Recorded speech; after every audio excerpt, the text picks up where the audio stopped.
Last 5 seconds. Ready? Start.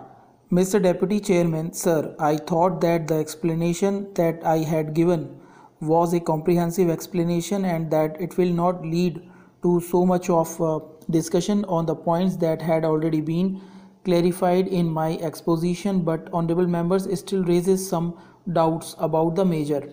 So far as imports of goods are concerned, it is not possible for imports to take place in anticipation of getting an import license. This measure, as the honorable member sitting there pointed out, is an enabling measure. The customs collectors have already a discretion in the matter and they have been exercising this discretion for years, and because the honorable member sitting there has got some practical experience of how this discretion is exercised at the ports, he has said that this will mitigate the difficulties that are being undergone by the importers and exporters.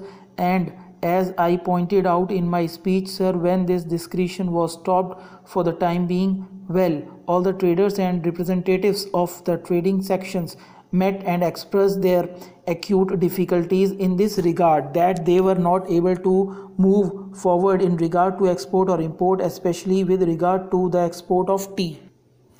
Perhaps you know, sir, that for tea the license can be sold and purchased in the market. If somebody has got an export license and he has not been able to arrange the goods, he can sell this license in the market and somebody else can purchase it. The time lag between the purchase and export of tea from here and the auctions abroad is always naturally short, and sometimes it became very difficult to export it in time because auctions take place abroad, and in that auctioneering period certain commitments are made and then the things have to be supplied in a definite period. Now in that period, if a licensee has not got the actual possession of the license but he is sure to get it, well, in such a case the customs authorities have been exercising their discretion and taking the responsibility on their own shoulders. They have been doing this thing for years, and this measure only gives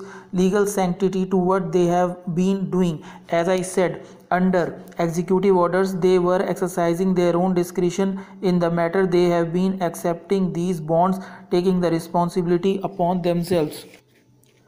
As I said, I think it is more secure for those customs collectors to have legal sanctity behind their actions, so before taking any steps they themselves will be conscious for the legal consequences of the whole thing. Now if they take certain bonds in an irresponsible manner, the responsibility is not only of the importer or the exporter, the responsibility in legal terms is of the custom collector also. Therefore, sir, the apprehension that has been expressed by the honorable member sitting opposite is not quite correct. I can still assure the house on the point that so far as the custom collectors are concerned, there is a code of conduct, and in exercising their discretion they are guided by the instructions given to them from time to time by their higher authorities at the center. They have got a code of conduct under which they have this freedom of discretion, and they are always conscious of the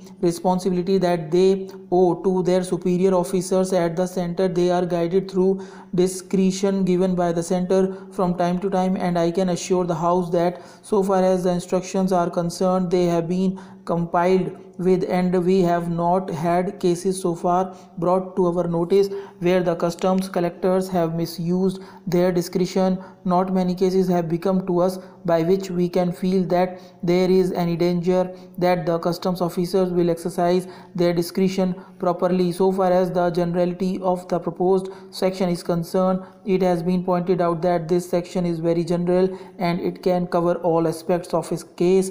I think it was the very purpose of this bill to make this measure a general measure to cover all the emergencies that can arise in a particular case. Exercise of the direction and the judgment depends on the nature of a particular case, the particular background of the case, and therefore, sir, it could not have been codified in a certain number of words or a certain number of sentences that these things will come under the discretion of the customs collector, and these things will not come under his discretion. Lakhs and lakhs varieties of things are being imported and exported, and it is very difficult to bring each and every emergency that will arise in a codified law. Therefore, sir, the whole wording of the proposed section has been drafted in a general way to cover all possible cases that have been arising and that will arise later. As I said, careful discretion has been exercised by the custom authorities. Stop.